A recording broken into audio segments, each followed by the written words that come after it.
ഒരു സന്ദർഭത്തിൽ ഏറെക്കാലം കഴിഞ്ഞ ഒരു രാത്രി വീട്ടിലേക്ക് മടങ്ങിയെത്തുന്ന ബഷീർ 6-7 വർഷങ്ങൾക്ക് ശേഷം മടങ്ങിയെത്തുന്നു. വാതിലിൽ മുട്ടുന്നു.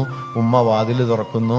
ബഷീറിനെ കണ്ടിട്ട് നീയായിരുന്നോ എന്ന് ചോദിക്കുന്നു. ചോറ് വിളമ്പി വെച്ചിട്ടുണ്ട്, കഴിച്ചിട്ട് കിടക്കൂ എന്ന് പറയും. അപ്പോൾ ബഷീർ അത്ഭുതത്തോടെ ചോദിക്കും, ഞാൻ ഇന്ന് വരുമെന്ന് ഉമ്മ എങ്ങനെ അറിഞ്ഞു? അപ്പോൾ ഉമ്മ പറയും, ഓ ഞാൻ എന്നും വിളമ്പി വെക്കും എന്ന്. നോക്കൂ, ജീവിതത്തിലെ എത്രമേൽ ആഴമുള്ള ഒരു സ്നേഹാതിരേഖത്തെ അത്ര ചെറിയ വാക്കിൽ, മാഷിവിടെ പറഞ്ഞല്ലോ ലീൻ ലാംഗ്വേജ്, അത്ര ചെറിയ വാക്കിൽ ഓ ഞാൻ എന്നും വിളമ്പി വെക്കും എന്ന്.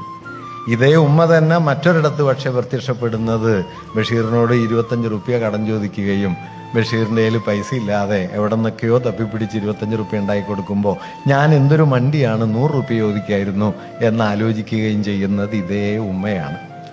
അതുകൊണ്ട് സ്നേഹം എന്നത് വാത്സല്യം എന്നത് വഞ്ചനയുടെ വിപരീതം മാത്രമല്ല, വാത്സല്യം എന്നത് വഞ്ചനയുടെ പര്യായമായിട്ടും ചിലപ്പോഴൊക്കെ പ്രവർത്തിക്കാം എന്ന് കാണുന്നതാണ് ഈ വലിയ കാഴ്ച. ആ വലിയ കാഴ്ച ബഷീറിനുണ്ടായിരുന്നു.